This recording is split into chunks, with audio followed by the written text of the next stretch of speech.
Lucas capítulo 15, eu não dei o título ali para a irmã, mas é um Deus festeiro, né? Um Deus que gosta de festa, um Deus que gosta de comemorar, um Deus que gosta de comemoração. Então, esse Deus festeiro que eu queria falar hoje, Lucas 15, somente o início diz assim: aproximavam-se de Jesus todos os publicanos e pecadores para o ouvir. Os fariseus e os escribas murmuravam, dizendo: este recebe pecadores e come com eles. Então Jesus lhes contou esta parábola. Amém? Não vou ler a parábola, porque nós vamos falar de todas essas parábolas mais à frente. Mas eu quero fazer uma pergunta para você. Por qual motivo você daria uma festa? O que faria, ou o que, talvez acontecesse na sua vida, um evento especial que fizesse você dar uma festa? Você arrisca, irmã, responder? Tem irmão que fez festa quando fez 30 anos, 40 anos, 50 anos, né? Porque quando a gente é criança, a gente faz festa todo ano. Mas depois que a gente fica velho, a gente só faz festa em ocasiões especiais. 10 em 10, né, irmão? Mas o que aconteceria na sua vida? Qual motivo você teria para fazer uma festa? Ninguém faz festa, irmão. Os filhos na presença do Senhor. Amém. Vamos fazer uma festa. Vou cobrar, irmã. Tem mais festa, irmã? Tem festa não? Se o filho nasce, não tem festa. Se o filho casa, tem festa. Né, irmã? Agora não, né? Mais para frente. Fala, irmão. Vai fazer festa quando? Aleluia. Me convida, irmão. Mas qual motivo, irmã? Você tem para fazer festa? Essa semana nós completamos 15 anos de casado, Li e eu, e nós pensamos, vamos fazer uma festa. Não fizemos a festa, mas a gente, pelo menos, vamos renovar os votos, fazer alguma coisa, chamar os amigos para comer uma pizza, né? É uma festa, uma comemoração. Quando algo novo acontece na nossa vida, quando você se forma na faculdade, quando você recebe, uma boa notícia, quando algo novo acontece, você pensa, vou fazer uma festa, vou me alegrar. E talvez você não tenha muito dinheiro. Pode falar, irmão. Aleluia!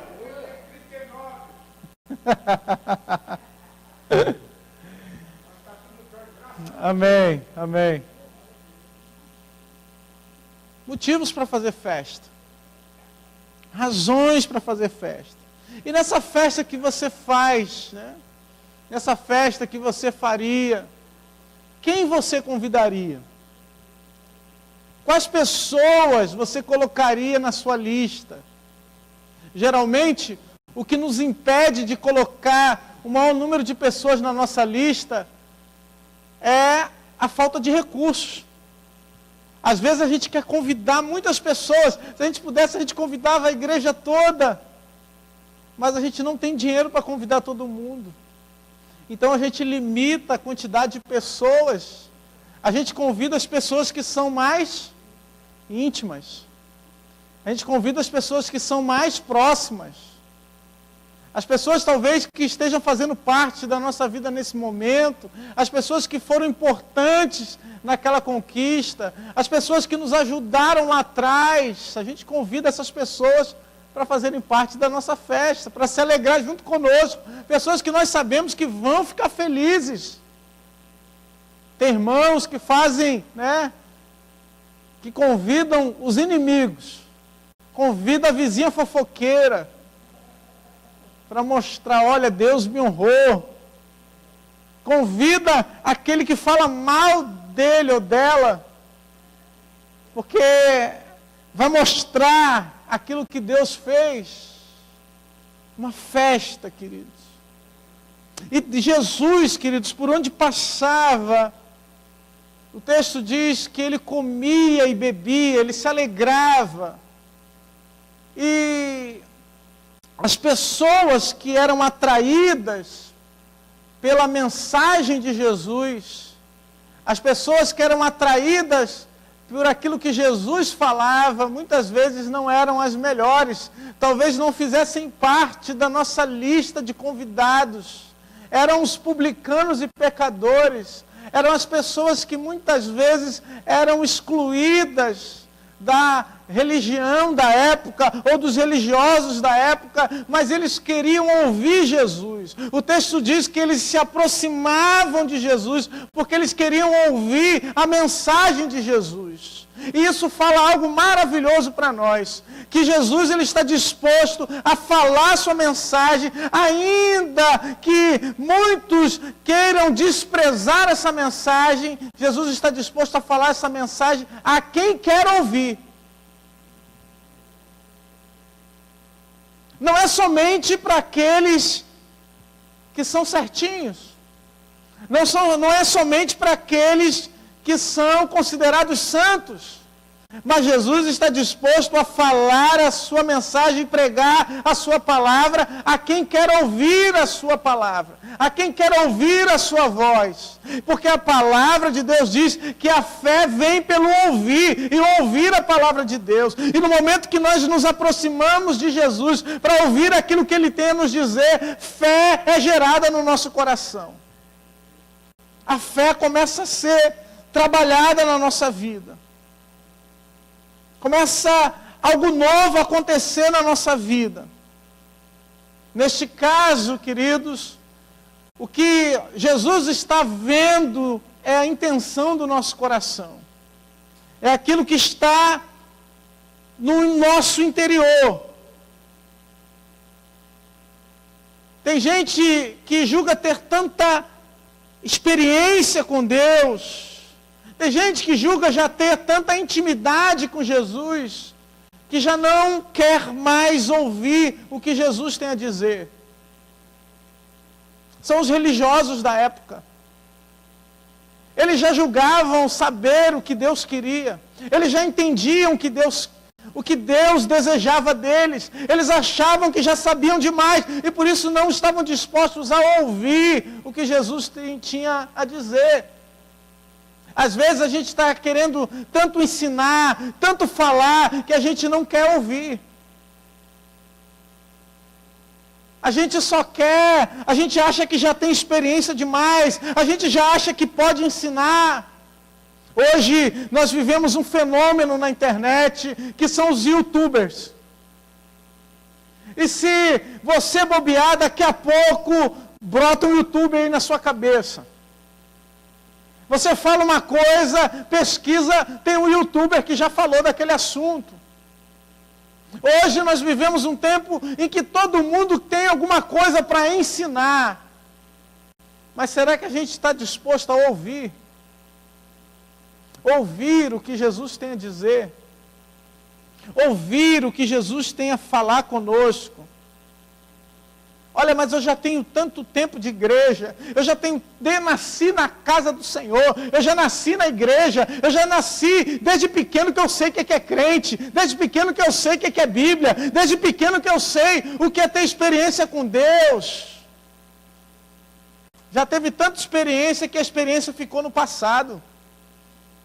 Já ouviu tanto Deus que ficou como uma história do passado, mas Deus está presente hoje e querendo falar com você. Esse Jesus está presente hoje aqui, querendo falar conosco agora, para os dias de hoje, para o tempo de agora. Tem gente que já se decepcionou tanto com líderes, com pessoas, com aqueles que talvez fossem os guias para a vida espiritual delas, que já se decepcionaram e já não querem mais ouvir o que Jesus tem a dizer. As palavras de Jesus. Meu irmão, não deixe que o medo de se decepcionar, o medo que causaram, a ferida que causaram no seu coração, te impeça de ouvir o que Deus tem a falar com você. O que Deus pode fazer na sua vida. E por ver, queridos, que a mensagem de Jesus atraía pessoas não muito normais para a mensagem, os escribas e fariseus, o texto diz, eles murmuravam a respeito do que estava acontecendo. Eles começaram a falar entre os dentes. E o motivo disso era que Jesus não só recebia pecadores, mas Jesus comia com eles. Veja que eram dois crimes graves aos olhos dos escribas e fariseus. Aos olhos dos religiosos, aos olhos daqueles que tinham intimidade com Deus, aos olhos daqueles que eram guias dos cegos, daqueles que estavam dispostos a ensinar. Eles olharam e identificaram dois erros em Jesus. Eles disseram, ele não só recebe essas pessoas, ele está disposto a ouvir o que essas pessoas têm a dizer. Ele está disposto a saber o que está acontecendo na vida dessas pessoas. Ele não só faz isso, mas ele come com essas pessoas. E meu irmão, naquela cultura, comer com alguém era símbolo de intimidade. Comer com alguém, estar na mesa, significava que você compartilhava com aquela pessoa dos seus pensamentos, das suas ideias, que você estava, de alguma maneira, dando liberdade para aquela pessoa se aproximar de você. Comer, estar à mesa, era para quem é íntimo. Não é à toa que quando Jesus, antes de ir para a cruz, no dia de Páscoa, Jesus chama aqueles que são os seus discípulos, aqueles que são íntimos, e faz com eles uma ceia. Porque a ceia, o momento da comunhão, era um momento importante. Partir o pão, comer juntos, era um momento de graça. Isso fala algo maravilhoso de Jesus para nós, queridos. Que Jesus recebe a todos. Que Jesus está de braços abertos para nos receber. Que Ele não coloca barreiras para receber a quem quer que seja. Para a religião, para o religioso, o status é mais importante do que a intimidade. O status é mais importante do que quem está presente na reunião. Às vezes nós nos preocupamos com coisas relativas ao culto, nos preocupamos com a liturgia, nos preocupamos com a forma e não nos preocupamos com Deus. Nos preocupamos com a maneira de fazer, com a roupa que vamos vestir, e não nos preocupamos com o interior. E muitas vezes estamos muito bem arrumados, com um colarinho clerical, mas estamos longe de Jesus. Em outros momentos, nós podemos estar correndo na praia e estar com profunda intimidade com Deus. E Deus, queridos, conhece o nosso coração. E é por isso, queridos, que Deus constituiu a sua igreja, amados. Porque a igreja de Jesus é o corpo de Cristo. A igreja é o corpo que se move em direção aos pecadores. A igreja tem que estar aberta àqueles que querem ouvir Jesus, àqueles que querem se aproximar de Jesus, àqueles que querem saber o que Jesus tem a dizer. E talvez você tenha entrado aqui nessa noite e se pergunte, o que será que Jesus tem a dizer para mim? Jesus então contou 3 parábolas.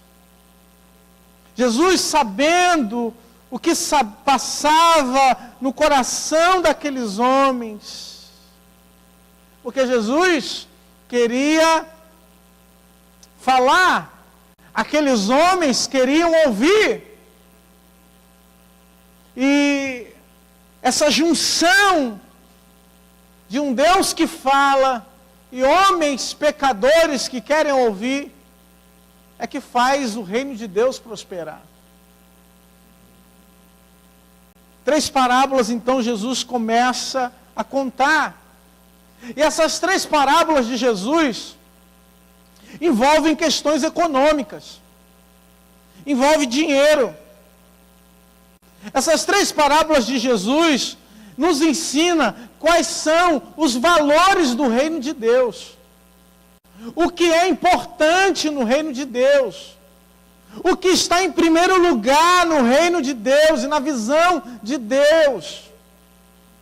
E é o que precisamos aprender na nossa vida. Jesus começa contando em primeiro lugar a parábola da ovelha perdida. Jesus diz, um pastor que tinha 100 ovelhas, de repente, se esse pastor perder uma das suas ovelhas se desgarrar, qual é o pastor que não vai deixar essas 99 ovelhas no deserto e vai atrás daquela ovelha que se perdeu? Ele vai encontrar aquela ovelha, vai colocar essa ovelha nos seus ombros, vai voltar para casa e vai contar todo feliz aos seus vizinhos e amigos. E o que ele vai fazer, meu irmão? Uma festa. Vai fazer uma festa. Por causa de uma ovelha que se perdeu. Uma ovelha, queridos, ela não tem defesa. Uma ovelha quando se perde, uma ovelha quando está longe do pastor, do rebanho, ela é uma presa fácil ao inimigo. Uma ovelha quando está sozinha, ela é uma presa fácil. Isso fala do comportamento de Deus ao teu respeito. Porque quando você está afastado do rebanho, quando você está afastado de Deus, existe um pastor que está te procurando. Existe um pastor que está atrás de você. E talvez você não saiba, mas lá de longe o pastor está ouvindo bé, que é o seu clamor. E quando ele ouve isso, ele vai até você. Ele te segura, ele te sustenta. Essas parábolas envolvem pessoas importantes. Um pastor, uma mulher e um pai. Naquela cultura, eram figuras importantes. Figuras comuns. Esse pastor que leva essa ovelha, o Senhor Jesus diz que da mesma forma, semelhantemente, há festa no céu quando um pecador se arrepende. Fala de uma festa que Deus faz no céu. Fala de algo que Deus vai fazer por causa de um pecador que se arrepende. A segunda parábola que Jesus conta fala a respeito de uma mulher que tinha 10 dracmas. E essa mulher perde uma dessas 10 dracmas. A dracma era uma moeda de prata, uma moeda, de origem grega. Não tinha muito valor, mas para a pessoa que é pobre, querido, todo dinheiro tem valor. Para a pessoa que depende, de comprar o seu almoço, para a pessoa que precisa contar as moedas para pagar a passagem de ônibus, para essa pessoa, uma moeda é importante. Porque se faltar 10 centavos, o cobrador não vai deixar tu passar. Se faltar 20 centavos, tu não compra a passagem do metrô. É por isso que, para quem tem pouco, essa questão era muito importante. Era muito importante que aquela mulher encontrasse aquela dracma que estava perdida. E o texto diz que ela procurou diligentemente, acendeu a candeia, varreu a casa, olhou embaixo da cama, até encontrar. Da mesma forma, Deus faz com você. Por mais que você esteja perdido, por mais que você esteja sem direção, Deus procura diligentemente. Sabe? Ele vai em todos os lugares. Não existe lugar que você possa se esconder de Deus. Não existe um lugar onde você possa ficar no escuro escondido, porque a lâmpada de Deus vai lá. Ele te encontra. Ele vai até você. Quando a gente é criança, a gente pensa que o lugar mais secreto é o lugar embaixo da cama. Né, Matias? Matias quer se esconder de mim e vai lá para baixo da cama. Quer se esconder de alguém, vai para baixo da cama. E embaixo da cama, às vezes se torna um lugar que nós achamos seguro. Para a criança. Um lugar onde podemos nos esconder. Jesus vai até os lugares em que você acha que está seguro lá, distante de Deus. Nossa, aqui Deus não me acha. Em outras palavras, aqui eu posso fazer o que eu quiser, que Deus não está vendo. Ele vai lá, meu irmão. Ele não se importa se lá está sujo. Ele não se importa se lá está empoeirado. Ele varre, ele limpa, ele te encontra, ele te alcança. E o texto diz que da mesma forma, quando encontra aquela moeda, aquela mulher fica feliz, ela vai às suas amigas, porque mulher tem vontade de falar para a amiga. Primeira coisa que ela faz, falar com as amigas. O que é que aconteceu? O que é que Deus fez na vida dela? O que é que Deus realizou? A alegria de ter encontrado. E o texto diz que a mesma alegria está diante dos anjos quando um pecador se arrepende. A festa, a alegria. A terceira parábola, ela aprofunda um pouco mais. Porque a terceira parábola não é mais sobre um pastor que perdeu uma ovelha, sobre uma mulher que perdeu uma moeda, mas é sobre um pai que perdeu não só o dinheiro, mas perdeu o seu filho. É um pai que perdeu um filho que pediu toda a sua herança. Um pai em que o filho certa manhã levantou e disse: pai, me dá minha parte da herança, porque eu já sei o que tem que fazer, eu já sei viver, eu quero cuidar da minha vida, eu quero sair dessa casa, porque eu já não aguento mais. Todo mundo se mete na minha vida, todo mundo quer dizer as coisas que eu tenho que fazer, tá, pode deixar que eu vou resolver a minha vida. E o texto não entra nos pormenores, mas o pai então dá essa liberdade para o filho fazer o que ele quer fazer. Porque Deus, querido, não te obriga a estar aqui. Deus não te obriga a estar na presença dEle. Deus não quer pessoas obrigadas na casa de Deus. Deus não quer pessoas obrigadas no seu altar, na sua presença. Ele quer aqueles que querem ouvir a sua voz. Aqueles que desejam a sua voz. O pai libera o filho. E o texto diz que o filho gasta dissolutamente todos os seus recursos. E quando ele está no fundo do poço, quase comendo as bolotas dos porcos, ele se lembra e diz: espera aí, um trabalhador da casa do meu pai ganha mais do que eu estou ganhando aqui. Um trabalhador da casa do meu pai tem mais dignidade do que eu aqui. Queridos, nós podemos nos afastar de Deus de tal maneira que a casa do pai pode ser somente um vislumbre do passado, algo que nós nos lembramos lá atrás, e ele falou, se eu voltar para a casa do meu pai, ele me fizer um trabalhador, eu vou ter mais dignidade do que eu estou tendo agora. E daí fala de um cuidado de Deus, um cuidado que Deus tem conosco, quando nós nos voltamos para Ele. Porque uma das primeiras coisas que Deus faz na nossa vida é restaurar a nossa dignidade, queridos.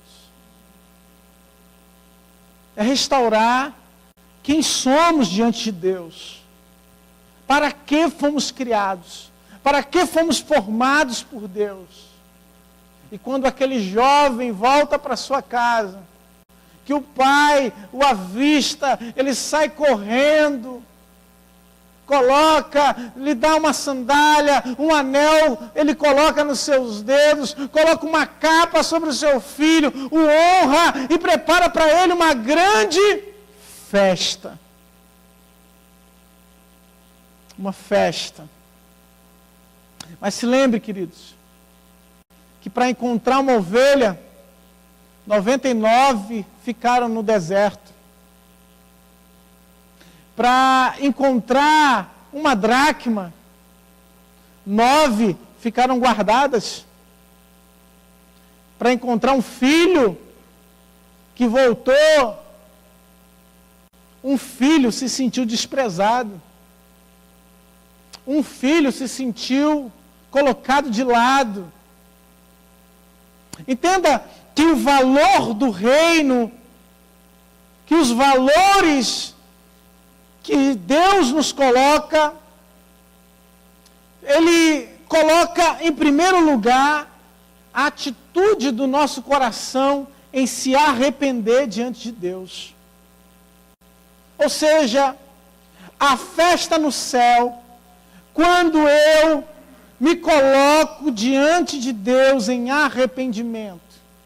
Ou seja, é mais importante a minha atitude de arrependimento diante de Deus do que permanecer na casa de Deus sem nunca expressar o que realmente está no meu coração. Em outras palavras, é viver na casa de Deus de forma, uma religiosidade engessada, sem arrependimento, sem mudança, sem transformação. Traz menos alegria para Deus do que aquele que volta e se arrepende. Existem pessoas que vivem uma vida espiritual de altos e baixos. Tem gente que ora está muito feliz, está contente diante de Deus, e de repente essa pessoa cai, e depois ela volta, e depois ela cai, e depois ela volta. Uma vida inconstante diante de Deus. E a palavra de Deus nos fala que nós precisamos ser firmes e constantes. Mas entenda que constância diante da presença de Deus e aos olhos do Senhor, constância é todos os dias nós nos arrependermos. Todos os dias nós precisamos ou temos algo de que nos arrepender. Quando nós achamos que não estamos ou que não precisamos de arrependimento, é sinal que a festa já começa a terminar na nossa vida. É sinal de que agora a gente precisa fazer uma limpeza, a gente precisa fazer algo novo. Porque Deus, querido, está disposto a dar uma festa quando você se arrepende. E aqui, não importa se estamos fora ou se estamos na casa de Deus, todos nós precisamos desse arrependimento, precisamos nos converter novamente, Porque essa festa de Deus acontece no nosso coração.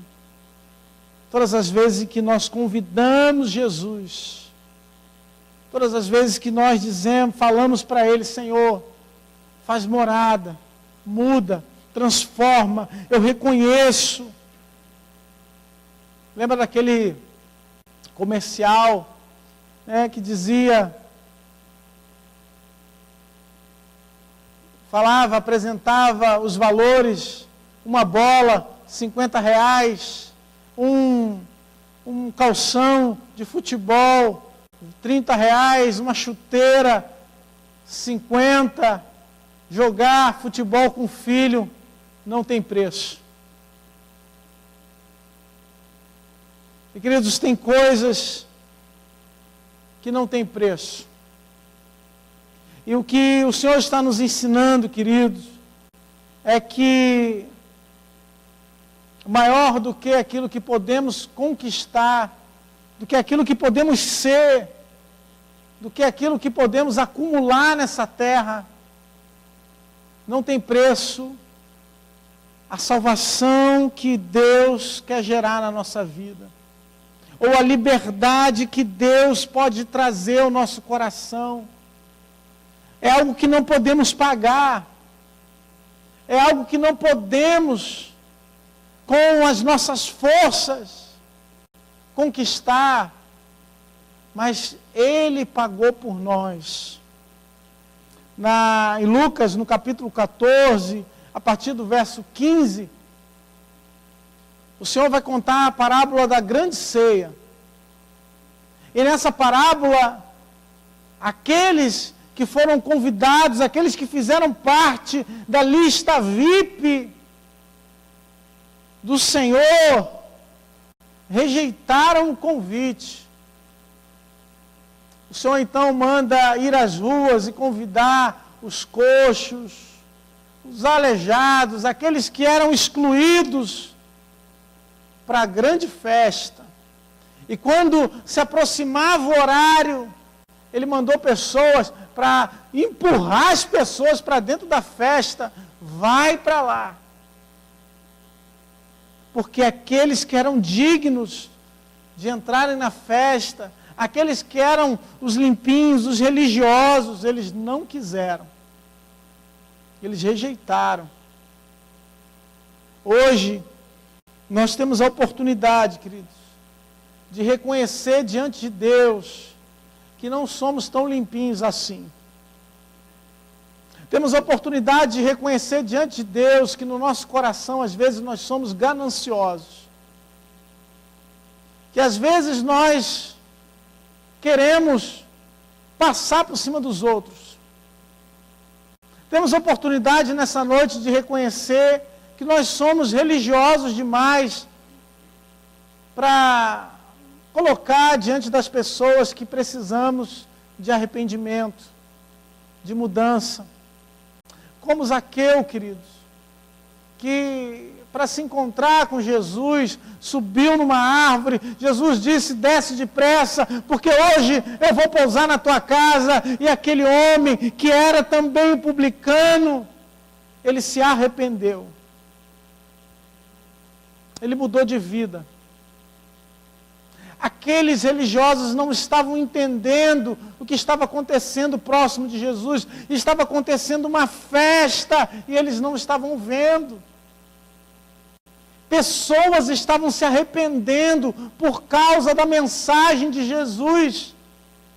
E eles não estavam vendo isso. Nós precisamos tomar cuidado com a cegueira espiritual. Estamos cegos e mortos espiritualmente quando nós não estamos vendo aquilo que está acontecendo diante dos nossos olhos. Às vezes, Deus está operando, Deus está fazendo, vidas estão sendo transformadas e a gente olha e diz, mas ele nem orou como devia. Pessoas estão sendo mudadas, transformadas e a gente olha e diz, mas olha a roupa daquela mulher. Pessoas estão com o coração sendo transbordados pelo poder de Deus, pela transformação que o Espírito Santo faz. Nós olhamos e falamos, meu Deus, com aquele cabelo vermelho, vai para onde aquela criatura? Ô, irmão, não foi para você não a mensagem.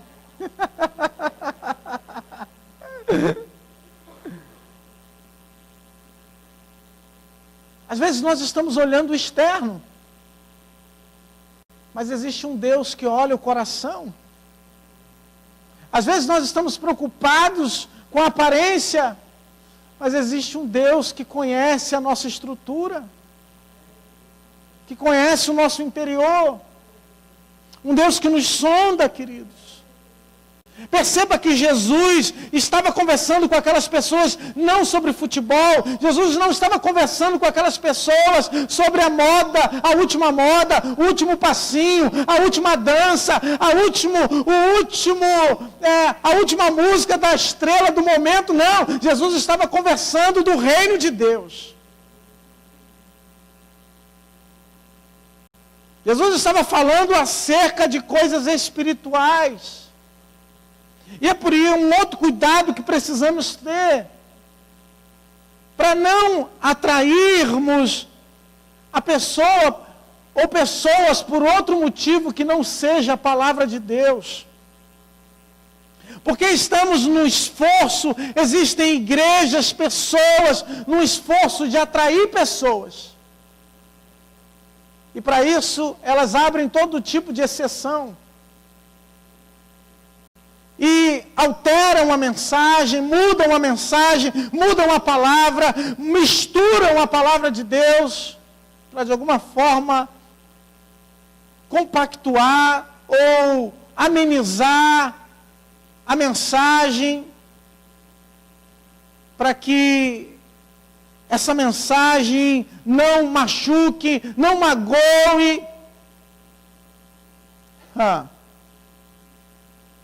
Mas eu não imagino Jesus fazendo isso. Porque Jesus, por onde passava, tinha a sua sinceridade, como diante daquela mulher samaritana, que quando foi pegar, Jesus pede água para aquela mulher. Jesus sinceramente olhou para aquela mulher e disse, olha, é verdade, porque você já teve 5 maridos, e nem o que tu está agora é teu. Jesus não se excusava de dizer qual eram os pecados dos pecadores. Ele sabia que aquelas pessoas eram pecadoras. Mas Jesus tinha remédio para cada uma delas. E meu irmão, se nessa noite você reconhecer o seu pecado, Jesus tem remédio para você. Porque Ele te convida. O convite de Jesus, no convite de Deus, o seu nome está lá. No convite do Senhor, o seu nome está escrito lá. Eu não sei se você já recebeu um convite muito importante, mas num convite importante, as letras são especiais, a comemoração é especial, a caligrafia é especial, porque o momento é especial. E daí eles colocam o seu nome. O seu nome está no convite de Deus. Ele convida você. Você faz parte da lista VIP do Senhor. Nessa lista VIP de Deus, Ele te chama. Ele te convida. E Ele diz, as portas estão abertas para você hoje. Hoje é o dia do Senhor mudar as nossas vidas, querido. É o dia do Senhor transformar os nossos corações, as nossas escolhas. Não deixe para segunda-feira. Segunda-feira é o dia que nós resolvemos começar tudo. É o dia que nós resolvemos começar na academia, né, irmão? O irmão que trabalha na academia sabe disso. Fala, segunda-feira eu começo. Segunda-feira eu começo a dieta. Segunda-feira eu começo a correr. Segunda-feira eu começo a malhar. Mas o Senhor está falando com você hoje, querido. Que o tempo de se arrepender é hoje. Não é segunda-feira, não é quarta, mas é um momento do agora. Porque a ceia está diante de nós. E o Senhor preparou algo especial para nós, preparou algo especial para você. Mas para isso nós precisamos aceitar esse convite. Precisamos estar diante dele e ouvir a sua voz. Eu queria que você baixasse a sua cabeça, eu quero fazer uma oração. Antes de nós servirmos a Santa Ceia do Senhor,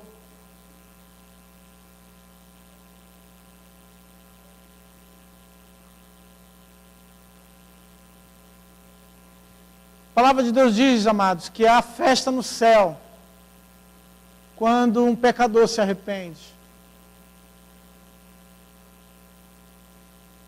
Isso nos leva a entender que a entrada do homem no céu é pelo arrependimento, é pela mudança, é pelo coração disposto a mudar, a ser transformado por Deus.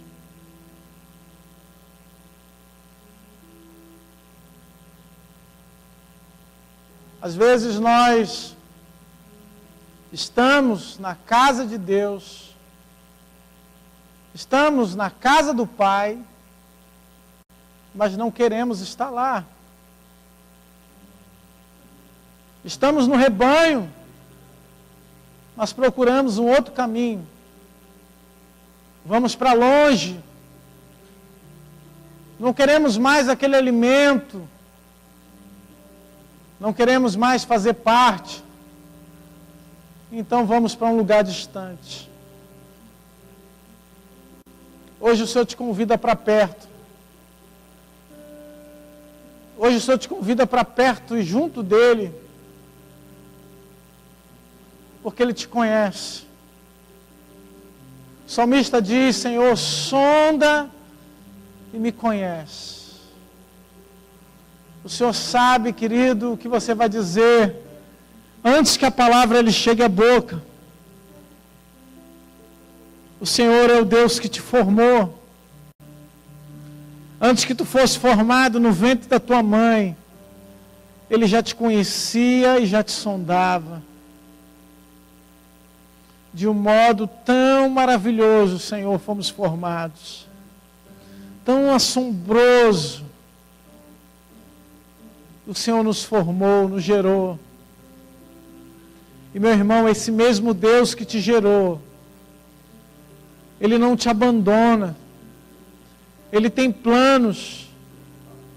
Ele tem projetos com você. Ele te enche com a sua presença, com a presença do Espírito Santo. Ele te renova.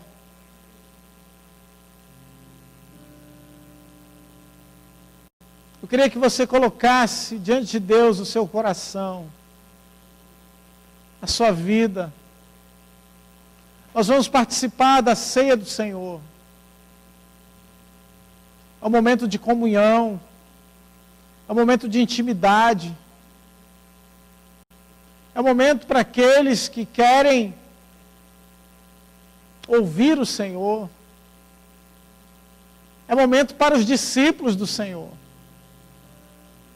Aqueles que servem, aqueles que amam, aqueles que querem ouvir a voz do Senhor. Não adianta simplesmente se aproximar dEle, participar da festa e depois ir embora. Ele quer uma festa contínua. Uma festa durava semanas. Enquanto você estiver aqui, Deus quer fazer uma festa contigo. Deus quer fazer uma festa com você. Senhor, nós nos arrependemos. Nos arrependemos quando queremos ser melhor que os outros. Nos arrependemos, Pai, quando achamos que somos mais espirituais do que os outros. Nos arrependemos, Senhor, de quando queremos demonstrar nossa espiritualidade para nos sobressair. Nos arrependemos, Pai, como igreja, quando nos excluímos, quando colocamos para fora, quando negligenciamos o amor e a misericórdia, Pai, por causa do status, por causa da religiosidade, por causa daquilo que vão pensar de nós, Pai.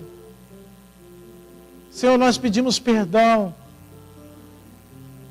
porque deixamos de ser sal, de ser luz, de ser bênção. Queremos abençoar a nossa família, abençoar os nossos filhos. Por isso te pedimos, Pai, eu te peço, pela vida de cada pai e mãe que está aqui hoje, para que a gente saiba falar não só a linguagem deles, mas a linguagem do céu, Pai. E a linguagem do céu é a linguagem do amor e da misericórdia. É a linguagem do perdão e do arrependimento, Senhor. Por isso nós nos arrependemos, Pai. Nos arrependemos quando somos duros demais. Nos arrependemos, Pai, quando pesamos a nossa mão. Quando, Senhor Deus, somos rígidos. Quando somos inflexíveis, Pai. E Deus, não damos lugar para o Senhor operar. Espírito Santo de Deus, eu te peço. Inunda este lugar. Inunda as nossas vidas, Pai. Inunda os nossos corações, Senhor, com o teu perdão. Porque após o nosso arrependimento, vem o perdão de Deus. E o perdão de Deus sara. O perdão de Deus cura. O perdão de Deus limpa feridas. O perdão de Deus restaura a nossa alma. Isso, meu irmão. Adora ao Senhor. Exalte ao Senhor. Porque Ele te perdoa. Porque Ele te limpa, Ele te sara. Aleluia. Nós vamos servir a ceia do Senhor. Você pode ficar aí no seu lugar. Esse pão simboliza o corpo de Cristo. O corpo dele que foi moído na cruz pelos nossos pecados. O corpo dele que foi entregue por causa de cada um de nós. O corpo dele que foi ferido por causa das nossas transgressões e dos nossos pecados. O castigo que nos traz a paz estava sobre ele. Pelas suas pisaduras, hoje fomos sarados. Até mesmo no dia, na noite, Pedro negou Jesus. Mas o texto diz, em seguida, ele chorou amargamente. Ele se arrependeu. Se arrependeu dos seus pecados. E após a ressurreição, Jesus se encontra com Pedro e por 3 vezes pergunta: Pedro, tu me amas? Pela 3ª vez, Jesus pergunta e Pedro responde: Senhor, tu sabes que eu te amo. E a resposta de Jesus foi: então apacenta as minhas ovelhas. Irmão, Jesus quer fazer de você um apacentador de ovelhas, um cuidador, alguém que se preocupa com a casa e com a obra de Deus. Jesus quer fazer de você, fazer contigo, algo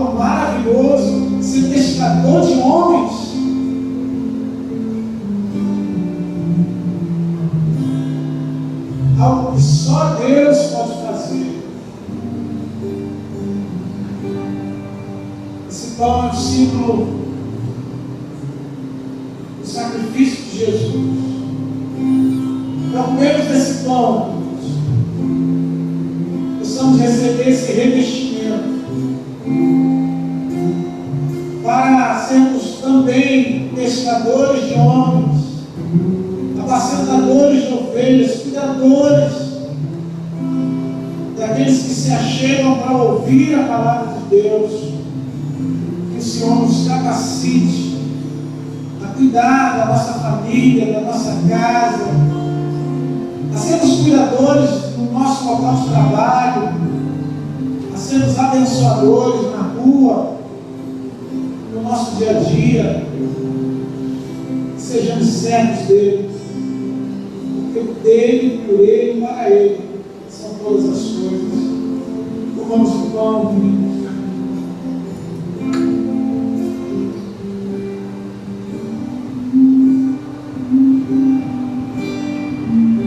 Você vai abrir. Queria que você se colocasse de pé.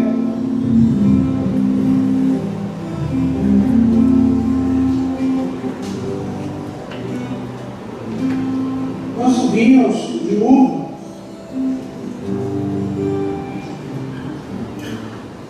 e a uva, existem diversos tipos,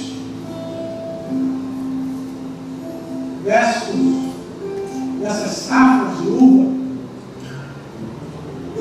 mas para gerar o vinho, essas uvas precisam ser amassadas.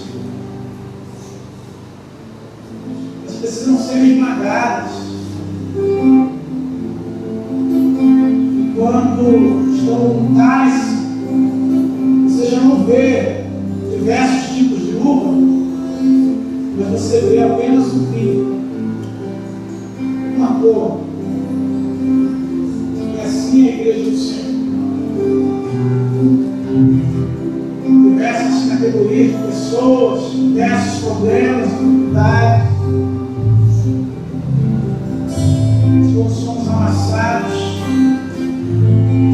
eles olham nem somente o corpo, o vinho.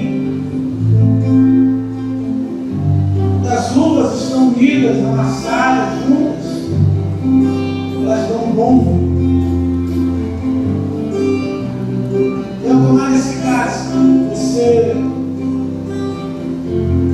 receba o revestimento de Deus. Revestimento e ousadia para transformar, para abençoar, para ser sal e luz. O revestimento do Espírito Santo esteja sobre você. A sabedoria que vem do alto, a sabedoria que vem de Deus.